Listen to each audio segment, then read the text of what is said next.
할렐루야. 오늘 사무엘상 8장 말씀 함께 은혜를 나누겠습니다.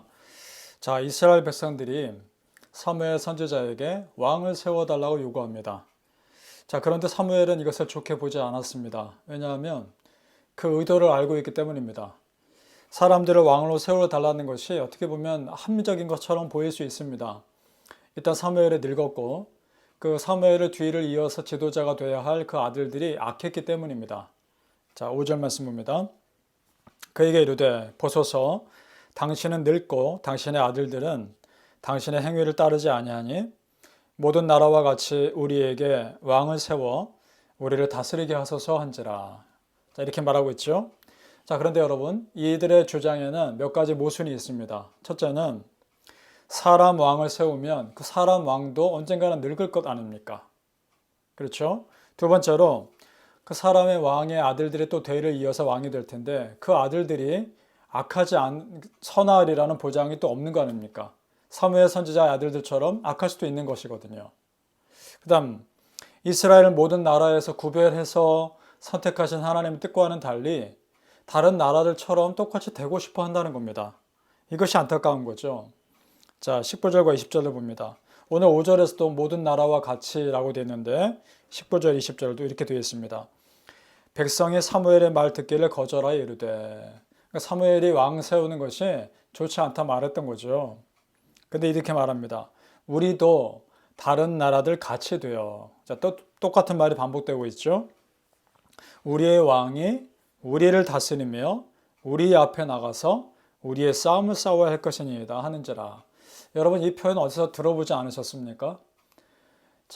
창세기에 나오는 바벨탑을 쌓은 사람들이 우리의 탑을 쌓고 우리의 이름을 내자라는 뉘앙스로 얘기하지 않습니까? 지금 똑같은 것입니다. 자기들만의 어떤 세상을 만들고 싶었던 것이죠. 하나님은 그 바벨탑을 허무셨듯이 지금 이건 역시 하나님을 좋지 않게 보실 겁니다. 그리고 결정적인 모순이 있습니다. 이스라엘 백성들에게는 이미 왕이 있었습니다. 그분이 누굽니까? 하나님이시죠.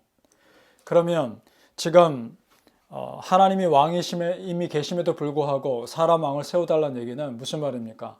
하나님을 왕으로 인정하지 않겠다는 거 아닙니까? 사무엘 선지자는 그것을 본 겁니다.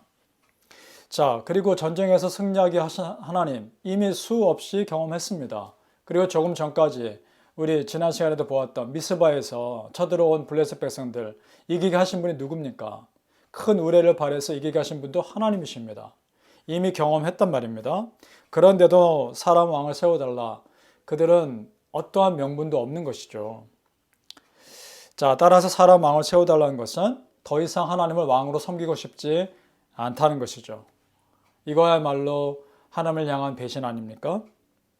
사무엘 선지자는 그 의도를 정확히 알기 때문에 좋게 보지 않는 것이고요. 자, 그러면 하나님의 평가는 어떤 것일까요? 자, 6절과 7절을 봅니다. 우리에게 왕을 주어 우리를 다스리게 하라 했을 때에 사무엘이 그것을 기뻐하지 아니하여 여호와께 기도하매. 자, 사무엘 선지자의 모습을 보십시오. 항상 기도합니다. 하나님 이거 어떻게 할까요? 기도했겠죠. 그랬더니 하나님 말씀 여호와께서 사무엘에게 이르시되 백성이 네게 한 말을 다 들으라. 이는 그들이 너를 버림이 아니요 나를 버려 자기들의 왕이 되지 못하게 함이니라. 자, 하나님도 강권적으로 그들의 요구를 무시할 수도 있었을 겁니다. 그렇게 하실 수 있습니다. 그런데도 그렇게 안 하시고 그들의 요구를 일단 들어주십니다. 왜 그러실까요? 일종의 묵인이고 그들이 그런 선택에 대해서 스스로 책임질 수 있게끔 또 그 길을 인도하실 겁니다. 자, 이걸 보면서 사람들이 아무리 그럴듯하게 포장해서 왕을 요구한다고 해도요, 하나님의 평가는 분명하죠. 하나님을 버린 것이라는 겁니다.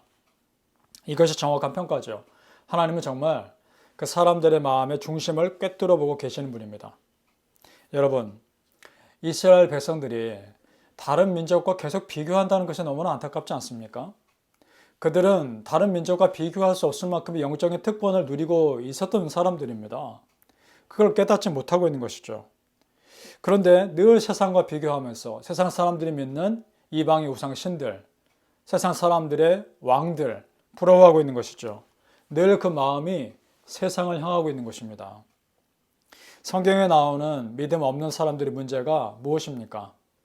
그들의 문제는 하나님께서 이미 자신들에게 주신 충분한 은혜에 감사하지 못하고 거기에 늘 새로운 무엇인가를 요구하고 있다는 것이죠.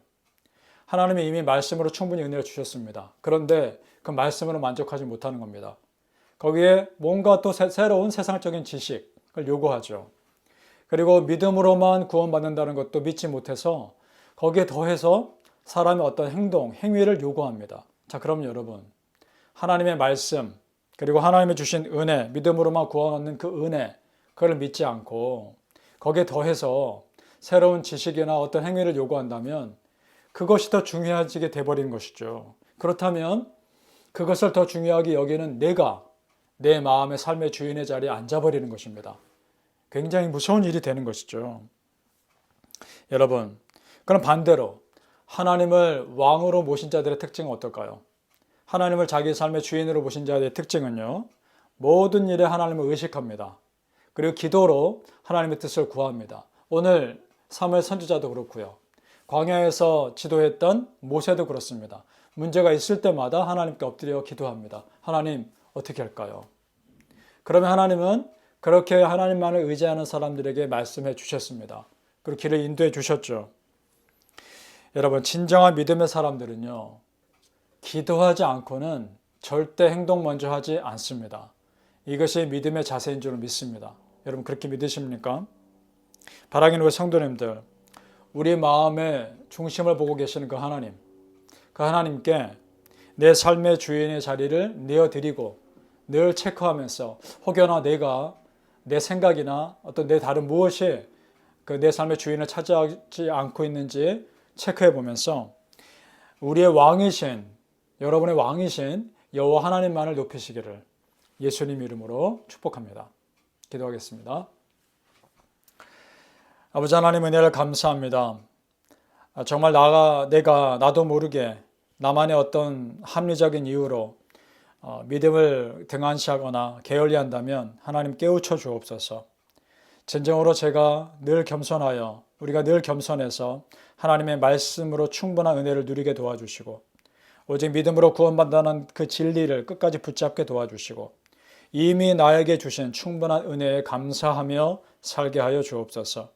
또 다른 어떤 것이 필요 없고 정말 주님께서 나와 함께 하신다는 것만으로도 충분한 은혜, 충분한 감사를 누리며 살게 하여 주옵소서.